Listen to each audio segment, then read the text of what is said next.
Hey, this is Jake from Jake's Board Reviews, and today we're finally reviewing the Sharpeye 77 by Sharpeye Surfboards.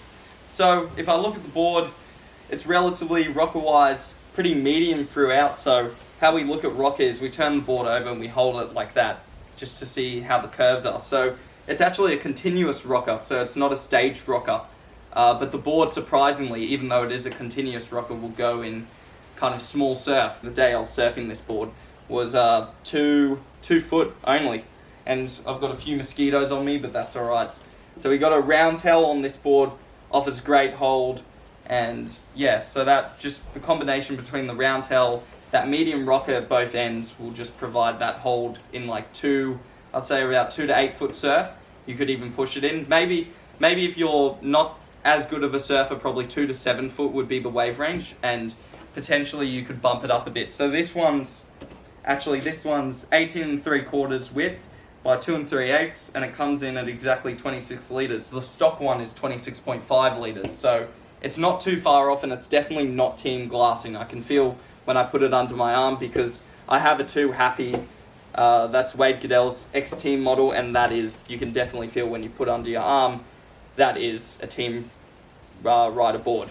Overall, I have really liked this board, and the fins that I've been liking are the Coffin Bro fins. So the Coffin Bro fins, Coffin was on tour, got cut off the tour due to the mid-season cut, which wasn't fair. So I'm running the Coffin Bro fins in a medium, and I felt like these fins really transformed the board. And you can see also with the rock outline and the fin combo, that when I was hitting turns, even in smaller waves, I was getting the drive, the speed, and the hold I needed. I actually didn't feel like I was pushing the board too hard at all, which was pretty impressive. So, wide point on the board, so I'd say it's dead smack in the center. So what that provides is kind of that paddle power. So when you lean back a little bit, and in steeper sections, it's just gonna propel you without you like kind of having to lean too far forward to get in. So some people like their wide points a bit forward.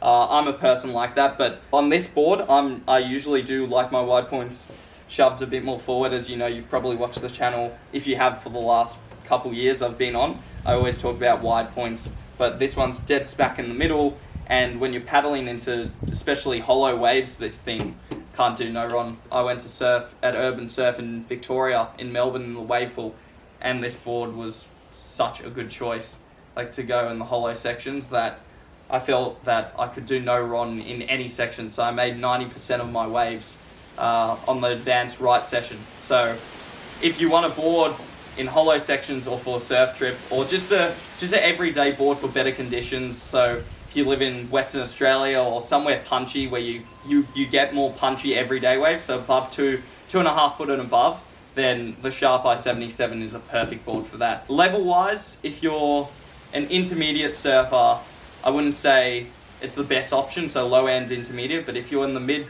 to high end intermediate, you can definitely get away with it for sure. Let's give us a feel. Yeah. Oh yeah. They're sort of pinched and a bit hard. Pinched. But like they're not fully. They're interesting rounds. Is it a forgiving board? The board is, it's not a forgiving board. Yeah, that's a review of the Sharpeye 77. I'd say if you're an intermediate to advanced surfer, you have to be at the upper end intermediate range to advanced surfer to enjoy this board. But super fun and effortless, and you can see why a lot of the team members on Sharpeye are surfing so good on the 77 on the tour. But yeah, that's my thoughts. Also, another thing to mention is the WSL team riders always change their boards. So we're not WSL team riders. We're not trying to get perfect combos and scores. So just find a board that works for you. I would say, yeah, this has worked for me, and I was actually going to sell it the other day until I tried the Coffin fins. So definitely fins make or break a board. That's something I learned this episode. Anyway, thanks for watching.